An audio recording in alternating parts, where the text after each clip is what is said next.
വിഖായത്തുല്ലാഹി ആഗ്നത് അൻ മുളാഅഫതി മിനദ്ദുറൂഇ വഅൻ അലിം മിനൽ ഉതുമി.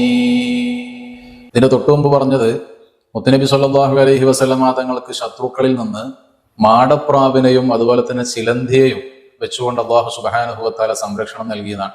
ആ സംരക്ഷണത്തെ കുറിച്ചാണ് പറയുന്നത്. വിഖായത്തുല്ലാഹി, ആ നിലക്ക് അല്ലാഹു സുബ്ഹാനഹു വ തആല സംരക്ഷണം ഒരുക്കിയത് അഗ്നത്, അത് ആവശ്യമില്ലാതെയാക്കി, അൻ മുളാഅഫത്തിൻ മിനദ്ദുറൂഇ, ഇരട്ട അങ്കികളെ അഥവാ ഇരുമ്പ് കൊണ്ട് നിർമ്മിക്കപ്പെട്ട അങ്കി ധരിക്കും ശത്രുവിന്റെ ആയുധ പ്രയോഗത്തിൽ നിന്ന് രക്ഷപ്പെടാൻ.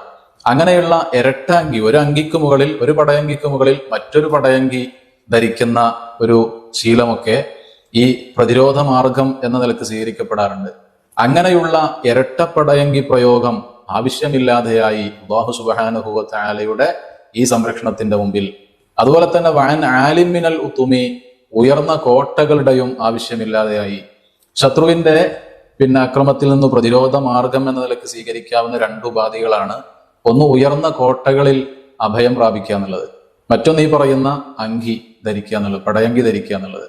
അങ്ങനെയുള്ള കാര്യങ്ങളൊന്നും ഇല്ലാതെ മനുഷ്യൻ നിസ്സാരമായി കാണുന്ന മാടപ്രാവിന്റെ മുട്ടയും അതുപോലെ തന്നെ ചിലന്തിയുടെ വലയും ഉപയോഗിച്ചുകൊണ്ട് അല്ലാഹു സുബ്ഹാനഹു വ തആല അതിനെ കാരണമാക്കിക്കൊണ്ട് നബി സല്ലല്ലാഹു അലൈഹി വസല്ലമ തങ്ങൾക്ക് സംരക്ഷണം ഒരുക്കി. അതാണ് അള്ളാഹുവിന്റെ സംരക്ഷണം. ആ നിലക്ക് നമ്മൾ പ്രതീക്ഷിക്കാത്ത മാർഗത്തിലൂടെ അല്ലാഹു സുബ്ഹാനഹു വ തആലക്ക് സംരക്ഷണം ഏർപ്പെടുത്താൻ കഴിയും. ഈ രൂപത്തിൽ സംരക്ഷണം ഒരുക്കി കൊടുത്തത് മുത്തുനബി സല്ലല്ലാഹു അലൈഹി വസല്ലമ തങ്ങളുടെ മുഅ്ജിസത്തിന്റെ ഭാഗമായിട്ടാണ്.